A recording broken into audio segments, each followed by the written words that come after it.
യഥാർത്ഥത്തിൽ തെരഞ്ഞെടുപ്പ് ചട്ടലംഘനം നടത്തിയത് LDF സ്ഥാനാർത്ഥിയാണെന്ന് ഗുരുവായൂർ നിയോജക മണ്ഡലം NDA സ്ഥാനാർത്ഥി B ഗോപാലകൃഷ്ണൻ. മഞ്ജുളാൽ മുതൽ ക്ഷേത്രനട വരെയും പടിഞ്ഞാറേ നട മുതൽ ക്ഷേത്രം വരെയും പ്രചരണ ബോർഡുകൾ സ്ഥാപിച്ച് LDF ചട്ടലംഘനം നടത്തിയിരിക്കുകയാണെന്ന് ഗോപാലകൃഷ്ണൻ പറഞ്ഞു. റിയൽ ആയിട്ട് കോഡ് ഓഫ് കോണ്ടാക്ടിന്റെ വയലേഷൻ നടത്തിയിട്ടുള്ളത് CPMന്റെ സ്ഥാനാർത്ഥിയാണ്. മഞ്ജുളാൽ തൊട്ട് ഗുരുവായൂർ അമ്പലം വരെയുള്ള സ്ഥലത്ത്, പടിഞ്ഞാറേ നടം തൊട്ട് ഗുരുവായൂർ അമ്പലം വരെയുള്ള സ്ഥലത്ത് ഒരു പോസ്റ്ററോ അല്ലെങ്കിൽ ഒരു ബോർഡോ സാധാരണ വെക്കാറില്ല. ഇൻസൈഡ് വെച്ചിട്ടുണ്ട് ഇടതുപക്ഷം. എന്തേ കേസെടുത്തിട്ടില്ല? ഇതിനെതിരെ തെരഞ്ഞെടുപ്പ് കമ്മീഷനിൽ പരാതി നൽകുമെന്നും ഗോപാലകൃഷ്ണൻ പറഞ്ഞു.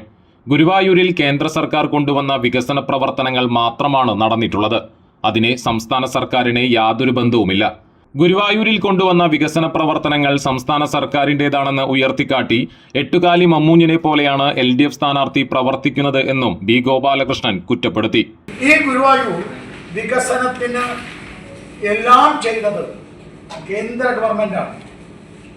കേന്ദ്ര ഗവൺമെന്റ് ചെയ്തിട്ടുള്ള വികസനത്തിന്റെ പകുതി പോലും ചെയ്യാൻ സംസ്ഥാന സർക്കാരിന് കഴിയുന്നില്ല, മുനിസിപ്പാലിറ്റിക്ക് കഴിയുന്നില്ല എന്ന് മാത്രമല്ല, കേന്ദ്ര ഗവൺമെന്റിന്റെ വികസനത്തിന് തടസ്സം നിർത്തുകയാണ് ഇവിടുത്തെ ഇടതു വലത് മുന്നണികൾ ചെയ്യുന്നത്. പ്രത്യേകിച്ച് ഇടത് സർക്കാർ നിയന്ത്രിക്കുന്ന ഇടതു ഭരണം, MLA, മുനിസിപ്പാലിറ്റി ഒക്കെ ചെയ്യുന്നത്. NDA സ്ഥാനാർത്ഥി വിജയിച്ചു വന്നാൽ വാരണാസി മോഡൽ ഗുരുവായൂരിൽ കൊണ്ടുവരും. പ്രധാനമന്ത്രിയുടെ നേരിട്ടുള്ള ഇടപെടൽ വികസന കാര്യങ്ങളിൽ ഉണ്ടാകുമെന്നും B ഗോപാലകൃഷ്ണൻ പറഞ്ഞു. LDFും മുസ്ലിം ലീഗും സയാമീസ് ഇരട്ടകളെ പോലെയാണ് പ്രവർത്തിക്കുന്നതെന്നും ഗുരുവായൂരിന്റെ വികസന പ്രവർത്തനങ്ങളിൽ യഥാർത്ഥ ഇടപെടൽ നടക്കുന്നില്ലെന്നും അദ്ദേഹം കൂട്ടിച്ചേർത്തു.